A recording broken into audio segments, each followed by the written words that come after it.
Okay, let's get started. So we're back here again. We are with Dr. With none Kahn. other than Dr. Kahn. How's it going today? Grazie, grazie. Vegan, Grazie grazie. mille. So great to have you. Yeah, please Yeah, tell the listeners how, more about yourself.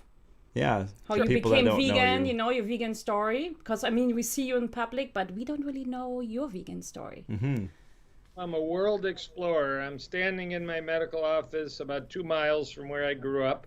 So, a world explorer, but I did wander United States for medical training and have been joyfully around the world quite a bit, lecturing and eating vegan treats because I've been vegan for 44 years, a little longer than many, not a world record and not trying to set a world record. But the story is I grew up in a home in suburban Detroit, just near here, that we kept Jewish dietary laws called keeping kosher, very ethical, kind laws, but it included eating meat that was properly slaughtered and prepared.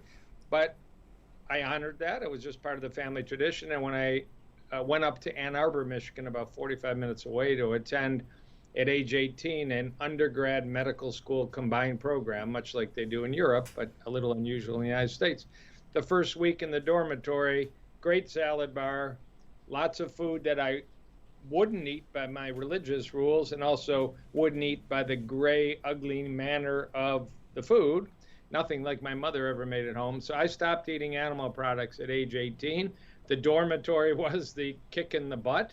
I read a few books along the way. I was in medical school, so I was curious about were there any known health benefits? And you could find people that had pioneered, like Mr. Nathan Pritikin. And I entered medical school in 1977. So that was before Dean Ornish. That was before Dr. Esselstyn.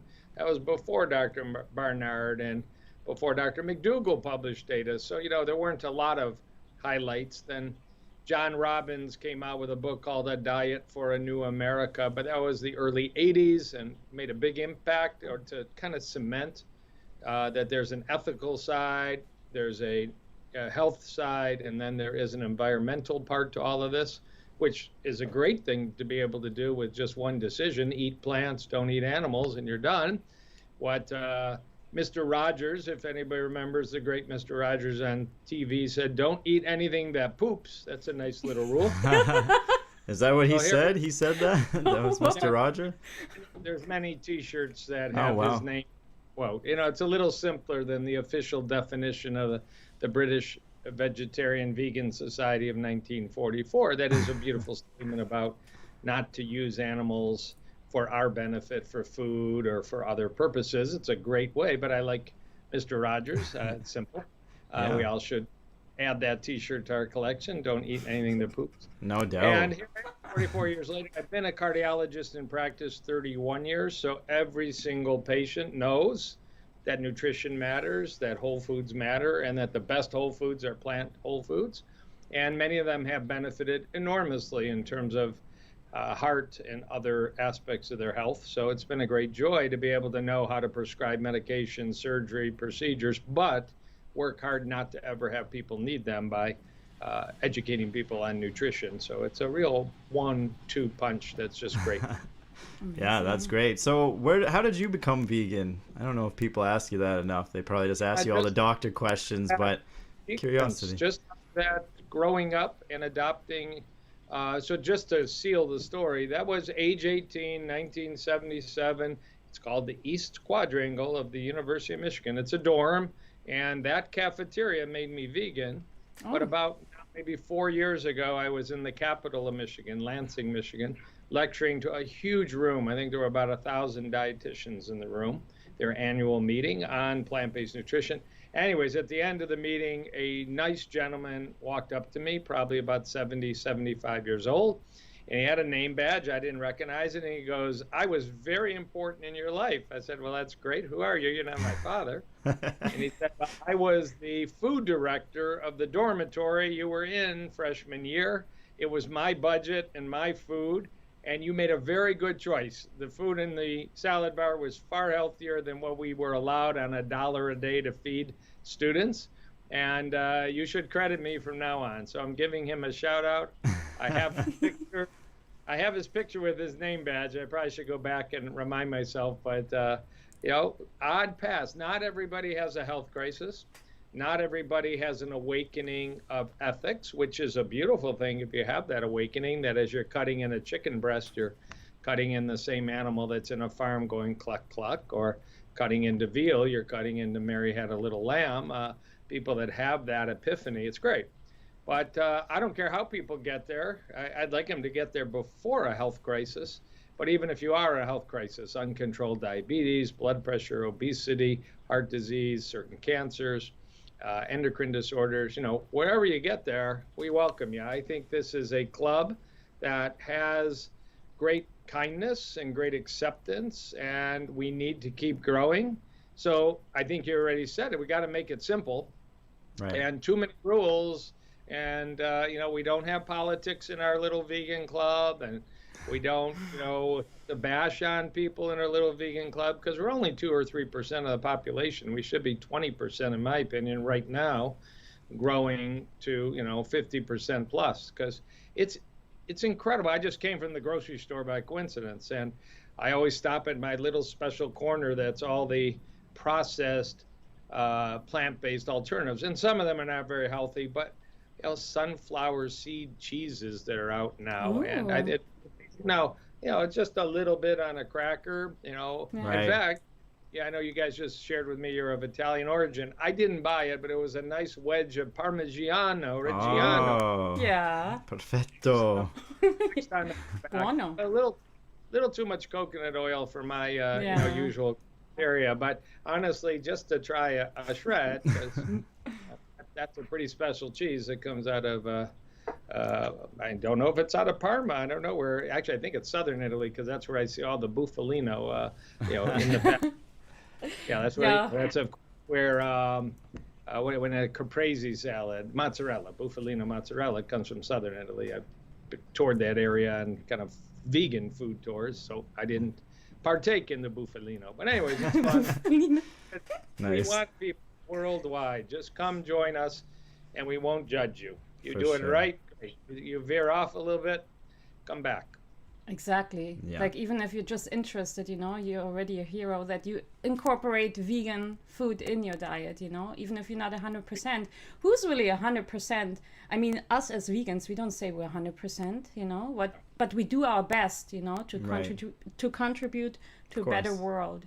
Mm-hmm. And I do give credit to people that go that extra mile. You'd have to you can't wear wool. So that already excludes a lot of us. You're not going to wear leather. Your car can't have leather seats. And, you create extra hurdles. And I really do entirely honor people that have done every one of those. And there are a lot of them. I'm an evolving human being, and I don't buy leather goods anymore, but I've got a few shoes in my closet I haven't dumped. I live in Michigan. When the snow gets bad, sometimes those cloth shoes just don't work. I guess. Fair enough.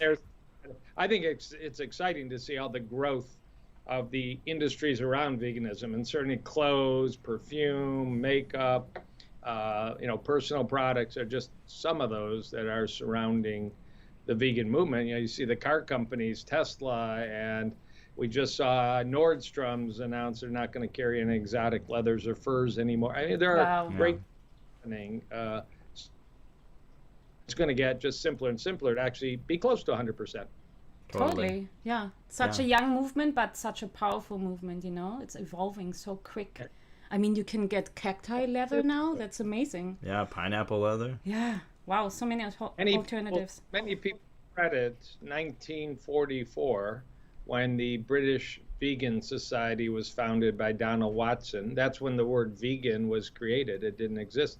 So you're right. It's not a very long movement. There are examples of people in the past, perhaps even a couple thousand years ago, that their diet seemed to be all plant-based, like Pythagoras. But it is a young movement, and the medical support for it's a young movement. And our health crisis in the United States and Western countries is a relatively, sadly, young movement. So you're right. We got lots of growth to look forward to. Right. Yeah. So what does a typical day for you, I guess, eating wise, look like?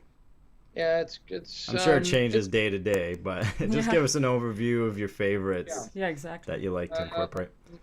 Wake up with some gratitude, some workout, always some good black coffee, sometimes Italian roast, always organic whenever can. Breakfast is 50-50. I'm not anti-breakfast. It's a matter of timing and the schedule I'm on. We're recording this on a weekend, and I'll typically have a little bit more of a luxurious plant-based, vegetable-based frittata, but obviously no eggs. But often I'll just leave the house without breakfast. I will bring my lunch to work 100% of the time. I don't outsource my lunch, and I have a wonderful active practice in suburban Detroit of preventive and plant-based cardiology that attracts people, fortunately, I can say, from all over the world. It's very exciting. But in the days when I was in more typical cardiology practices, it was pepperoni pizzas being brought in, Philadelphia cheese. It was the worst food in the world. Right. Drug representatives had budgets, and they knew what staff liked, and often what the cardiologists liked. It was horrible. I never ate that stuff. Maybe the salad that was next to the pepperoni pizza, but that was about it. But I've been bringing my lunch forever, and I don't bring it in plastic anymore. I bring it in glass containers or metal containers. It could be anything. It can go from grains to beans to vegetables to salads to diversity. My wife is a very, very good cook, and very often it's the leftovers or things she made. And for years, I owned a pretty high-end plant-based restaurant in Detroit. We closed it right before COVID, not knowing that was coming. So I have another one in Detroit that's still open, and I'll bring food from there. It's very high-end, real food. And dinner, I mean, same thing. For all of us, I haven't gone out to dinner more than once or twice, and I know all the little pockets in Detroit that have amazing plant-based foods on the menu. I don't even have to change anything.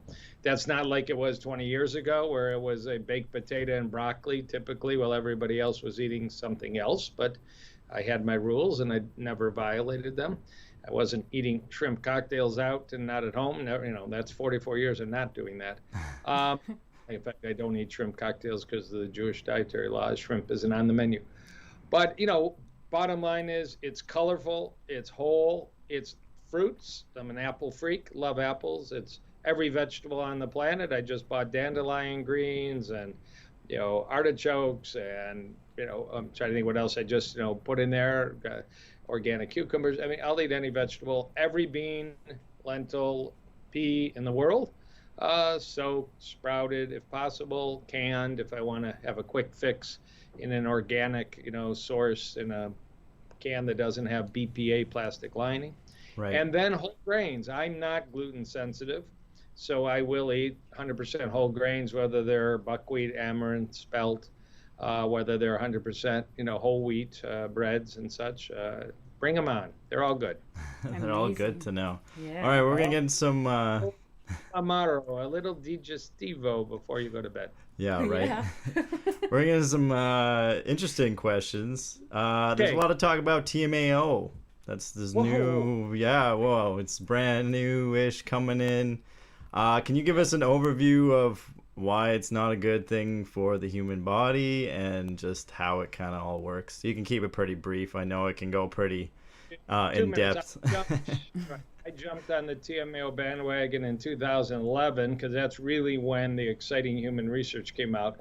But bottom line was 3 researchers at the Cleveland Clinic who specialize in cardiovascular disease and may ultimately be Nobel Prize candidates in medicine, sat down using artificial intelligence and said there has to be more things causing heart disease than what we typically are testing for.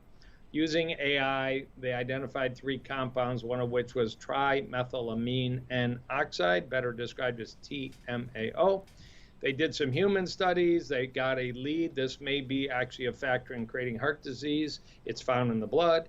They went back to basic science and identified that TMAO causes cholesterol to deposit in arteries, prevents cholesterol from being removed from arteries, and also causes blood to clot, which is a perfect formula to create havoc in our arteries, heart attack, strokes, leg disease, sexual dysfunction due to vascular problems.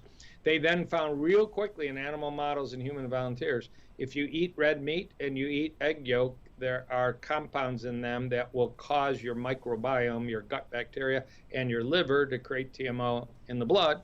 If you stop eating red meat and you stop eating egg yolk, you usually won't have, and vegans typically don't have TMAO levels in the blood. They also showed that rarely fish may have preformed TMAO, usually very deep water fish that aren't very common on the menu, like gar and sturgeon, because it helps fish be buoyant in the very depths of the ocean. And then they also showed if you take a supplement that has L-carnitine or choline, it may actually be capable of raising your TMAO. Beware, beware. Even if you drink a monster drink, there's usually a lot of L-carnitine in it, so beware, beware. And the best thing to do is not to eat red meat and egg yolk. Now, there's been a blood test for about 5 years. I've drawn TMAO levels in thousands of patients. It works. Tell them to stop eating red meat. Tell them to stop eating egg yolk. Their level comes down, or examine their vitamins, examine their energy drinks. And there's just been now close to 2,000 research papers that you do not want TMAO elevated in your bloodstream, and you can typically avoid it. The Mediterranean diet, which typically doesn't have much egg yolk, red meat, but it has, a lot of the goodness of the garden, typically is a low TMAO diet. The Cleveland Clinic is searching for a blocker they may be able to patent, which unfortunately means you could eat your red meat, your egg yolk, and not raise your TMAO level. I hope they don't rush to find that too quick. I'd rather just people do it with upgraded diet. So TMAO, you could ask your doctor at any Quest lab, can you draw my TMAO level? And if you're taking a supplement of L-carnitine, choline, or you're eating a lot of red meat or egg yolk, it might be a very reasonable thing to have measured. If you're 6 is the upper limits of normal, I have patients, their blood level's 100. And that could be very dangerous to their health. Yeah. Yeah, it's good to know. And let me just add one last thing to keep it really topical. Yeah. There just was a study published out of Stanford University 4 weeks ago. Very prominent researcher, Chris Gardner, PhD, got volunteers who for 8 weeks ate 2 beef burgers a day, and then for 8 weeks ate 2 Beyond Meat burgers a day. I don't really like the Beyond Meat burger for its ingredients, but it is red meat free. Sure. One of the measures was TMAO levels, and as you might expect by what I just said, TMAO levels were low on the Beyond Meat burger and were high on the red meat patty, as anticipated by this research, but it's one of the first clues that's switching from beef to plant foods, including even some of the higher fat plant burgers, is still potentially an upgrade to your health. Now, I'd rather you just learn to make a good quinoa lentil or black bean burger at home and really keep the added coconut oil levels fairly low. Yeah. Totally. Yeah. Yeah, we agree on that. Yeah, we're not a big fan of coconut oil. I like a good either. black bean burger. We make it ourselves. It's just, throw it all into a food processor, put them in the oven. Quick. Yeah, it's just quick. So if you read the labels, some of the big chains, at least in the States, I don't have ties, Trader Joe's, Aldi's, which I think is a German company. It is, yeah. Yeah. They have plant-based burgers they've recently introduced, have much less coconut oil. So I will dabble in those a little bit. They're very simple ingredients compared to a very long list you find in, the leading Impossible Burger, Beyond Meat Burger. But I will say, if we're going to go beyond 2-3% vegan, I'm excited it's in Burger King. I'm excited. I think McDonald's in England just announced they may add the Beyond Meat burger as a test country. Nice. I mean, we're going to reach more people and see less cows slaughtered for our food chain, because people are going to like these. They already like them. The price difference is already, I am a mile from a grocery store, and I went in price shop because I did a TV show on all this last week. And the difference between a good cut of lean red meat pound and a Beyond Meat burger pound was about $1 difference. It's not like 3 times the price anymore. Oh. It was, if you buy the lowest quality beef burger, it might be down there. But if you're trying to focus on, what's sold to the public as the better cuts, not much price difference anymore. That's great. Right. That's great. That's great.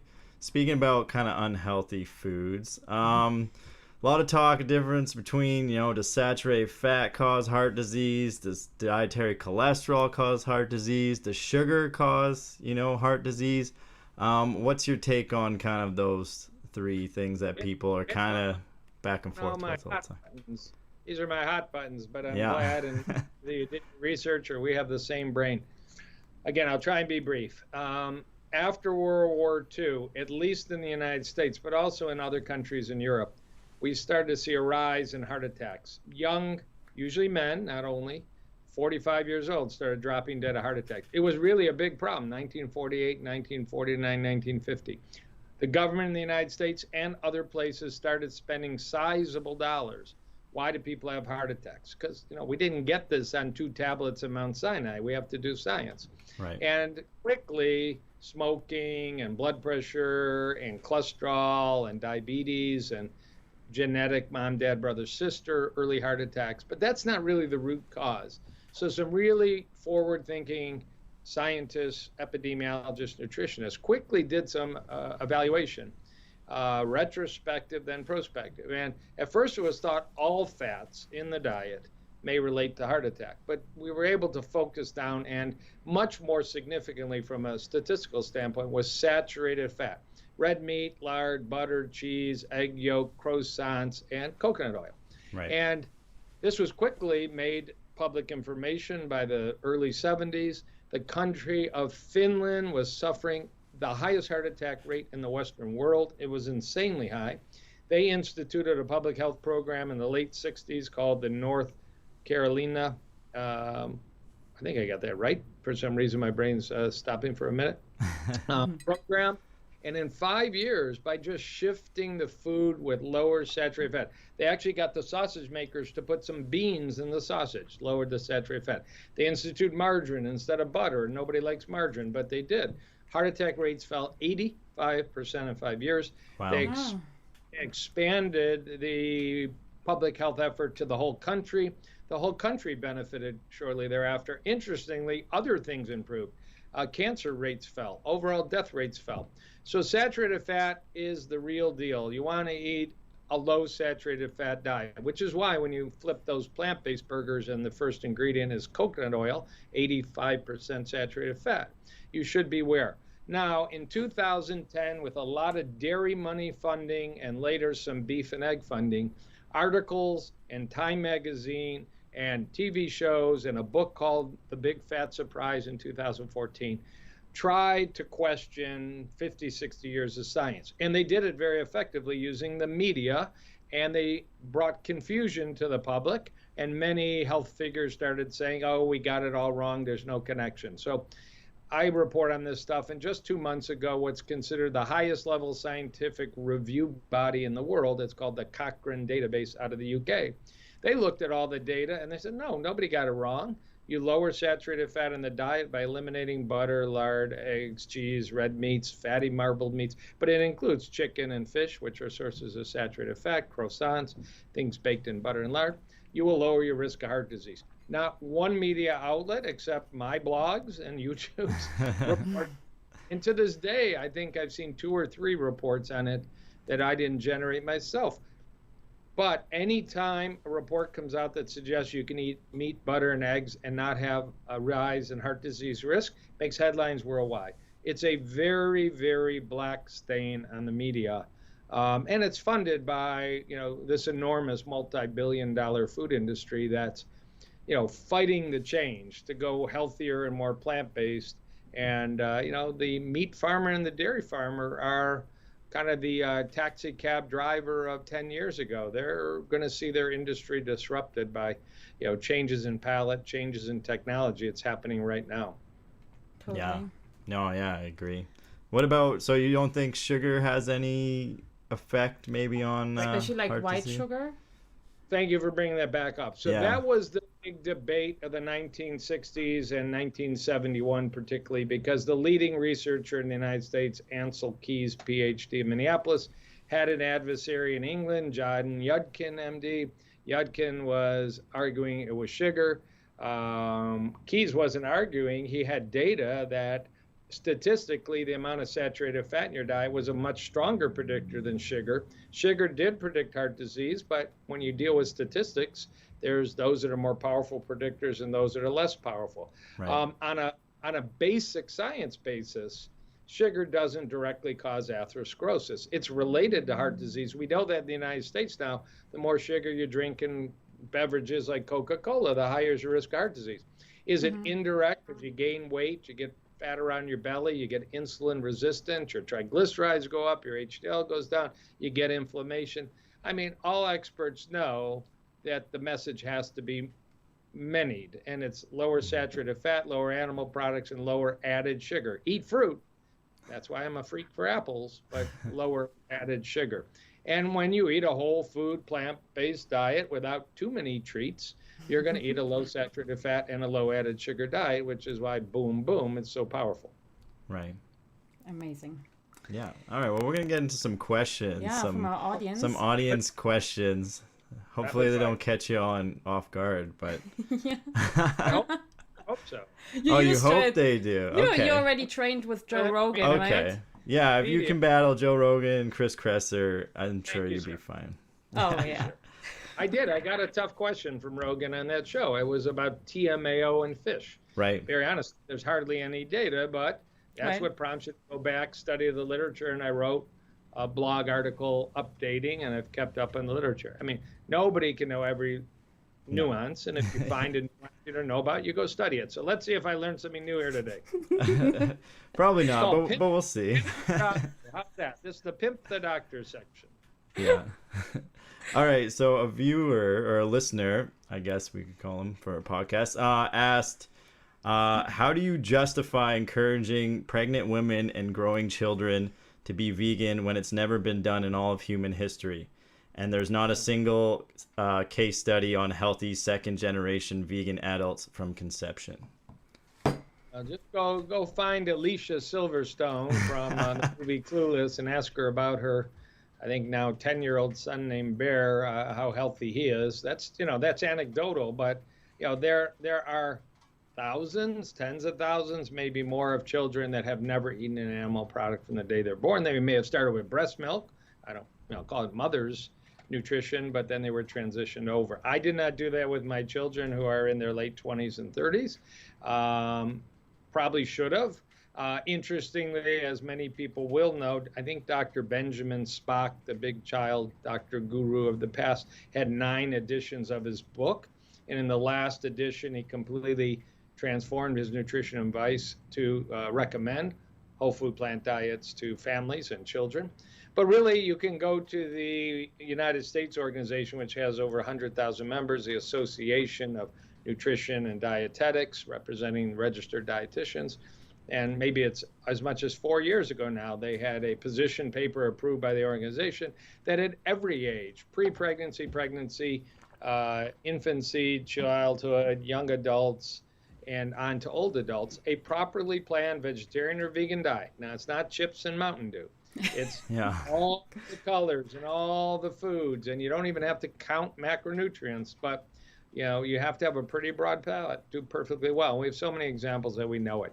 It's absolutely true. We don't have a society that's 100% vegan that we can point to. The Okinawans ate less than 10% of their calories. Some people say less than 5% from animal products, and they had longevity and health till KFC showed up.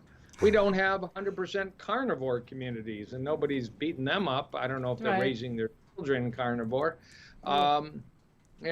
Humans are pretty resilient. I mean, we need omega-3. I mean, there's no doubt. We got to get omega-3 from chia, flax, hemp, walnuts, greens, more supplementation. And I think, you want to pay attention to that at every age. But consult, a plant. There is a plant-based pediatrician on, social media. There are experts like the plant-based dietitian Juliana Hever. Read books, and get informed. But you absolutely can do it. I mean, I don't take care of children, so I don't directly get involved in, recommendations to patients of mine. I see adults in my cardiology clinic. Right. But I wouldn't be concerned if it's not those bizarre examples. I mean, you don't feed a child green juice as their source of nutrition unless it's surrounded by lots of whole foods that give you, you don't have to focus on it, but adequate plant protein, adequate plant fats, and adequate plant complex carbohydrates. Yeah. Right. Totally. So true. I have another question. One of our audience is asking, when I was a 2-year vegan, I noticed a little bump under my nipple, which grew for some more months. I had it tested, and it turned out to be a gynecomastia. Yeah. I was 38. What could have caused it? I never had these before. Dr. John McDougall once said such things happen due to hormone imbalance, says after so many years of drinking milk. What do you think about that? Right. And, you know, is even the best constructed whole food plant-based diet a guarantee to never have illness? And I would always advise people it's not a guarantee. It's really not responsible for either the health professionals or the followers. Say, I don't need a doctor, I don't need lab work, I don't need to see somebody when I have proper age for a mammogram, a thermogram, a colonoscopy, or what's called Cologuard, or even a heart checkup. You know, there are genetic influences on most illnesses that diet alone can't overcome, even if diet is such a strong factor. So I believe by test, not guess. I mean, the other part is I've got 18 years not vegan and 44 years vegan. That's a lot of years. Not, you know, bragging about it, but I see people all the time. I've been vegan 1 year. Well, you've got a lot of years and exposures to pesticides, herbicides, you know, hormones, antibiotics that were in your meat chain, plastics in the environment. We can't hide from all these factors. Air pollution is a real health issue. It's not, you know, a woo health issue. So, you know, food is the basis of good health. It's not the only factor in good health. Or we could, you know, smoke all day and be plant-based and come out fine. No, you can't do that. It's still a factor. So that person needs evaluation.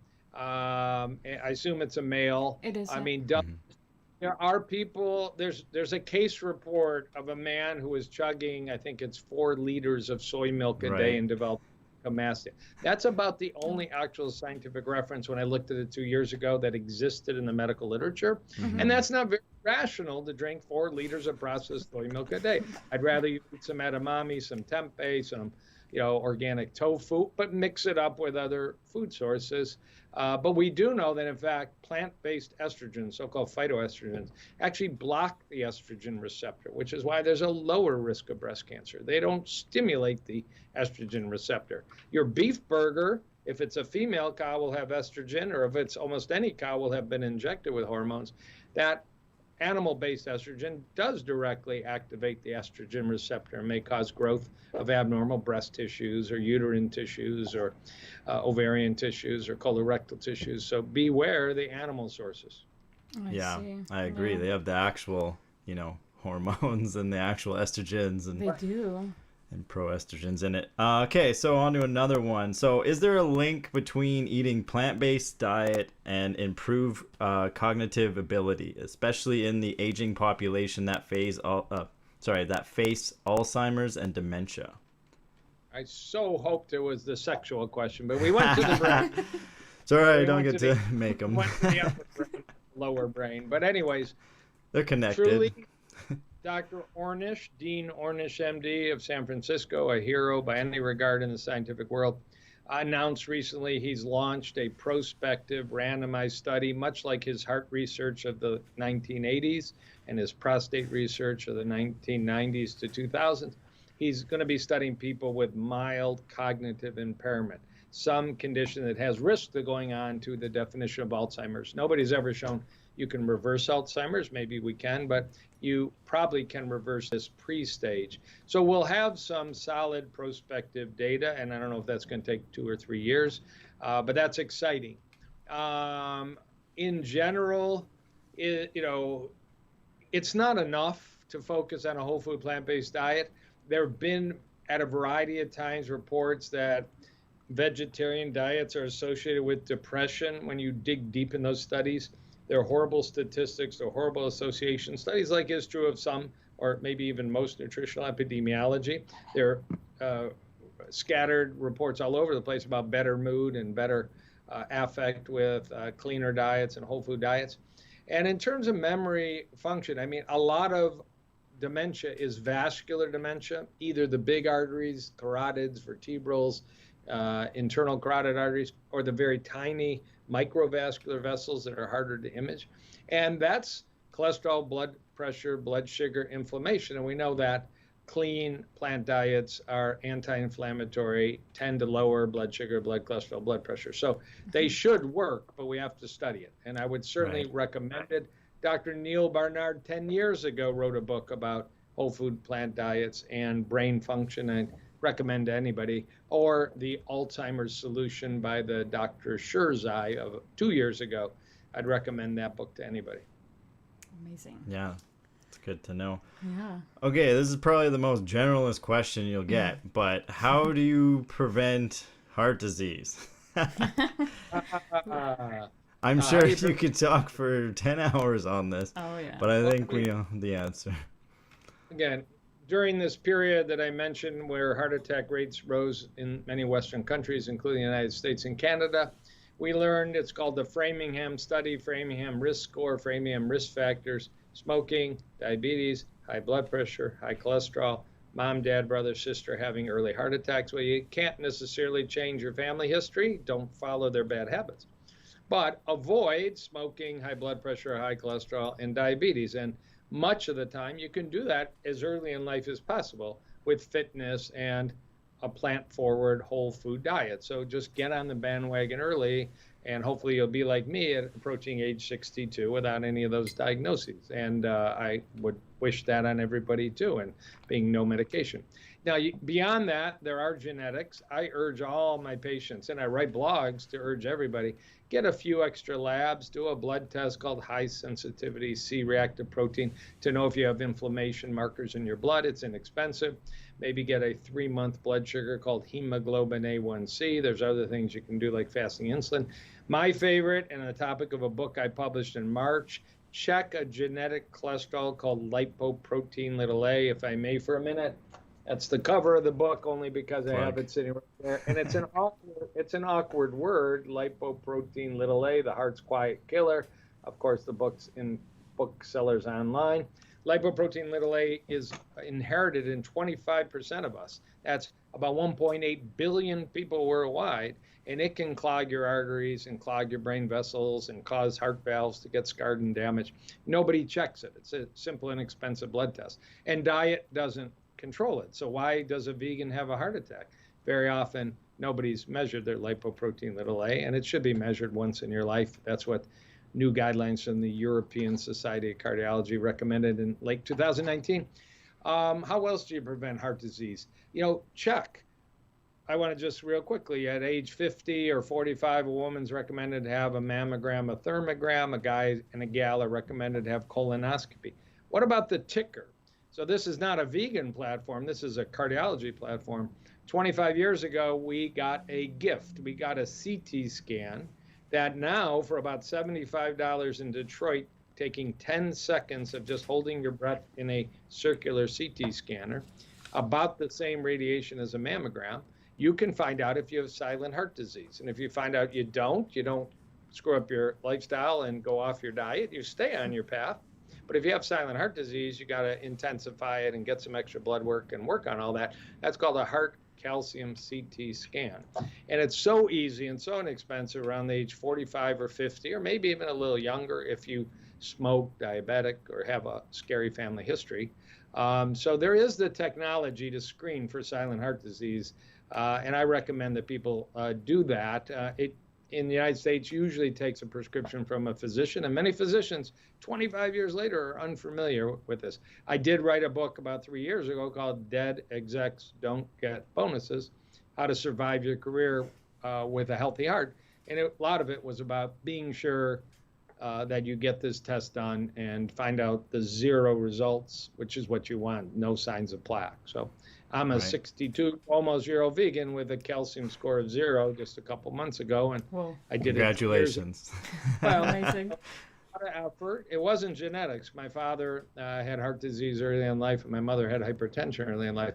Right. But earlier you start this path, your path, the better off you'll be when you hit your 60s and 70s. And if you're 60 or 70, just start now anyways. Right. Yeah, it's never too late to improve your health.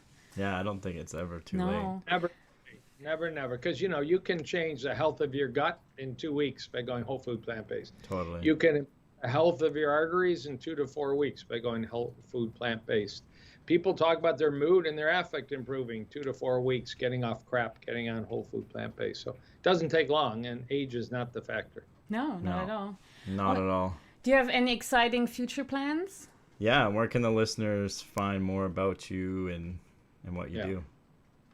The most central spot is a website, drjoelkahn.com, drjoelkahn.com. And it links to my clinic in Detroit, but I see people from all over the world at my books and some of my blogs. Not all my blogs. I wish I could keep it up to date. I've got some national TV show appearances. Everything now is by Zoom or Skype, which is easier than flying to LA. But, you know, when Dr. Phil calls you, you don't say no to Dr. Phil. You don't say no to Dr. Phil. No, Definitely not. You can't. You drop our call and go to Dr. Phil. Number one daytime show in America, so that's coming up actually tomorrow. It'll air in a couple months. You know, they record these, so right. I'm always staying busy, and frankly, I'm always trying to learn. Something new that's plant-based, cardiology, preventive, and just keeps me going all the time. So yeah, but it's really simple, like we started with. Eat whole plant foods, brightly colored and wonderful combinations. Go find some Mediterranean or Blue Zones recipe, and I'm always posting from Forks Over Knives or Blue Zones or other great sources. It's just simple, easy chickpeas with walnuts, with pomegranates, with a few spices and olive oil. I mean, it's the most gorgeous salad in the world, and you break it down, what's in there. Fiber and omega-3 and magnesium and plant proteins and complex carbohydrates for the gut. And, you know, it's just wonderful and simple. I'm going to go home, I think, and make a chickpea stew that's called chuchatka from Algeria that I saw on Luzon's website. I mean, have some fun with all this. Yeah. Exactly. Yeah, have fun. You're so inspiring, you know, and your message. Thank you.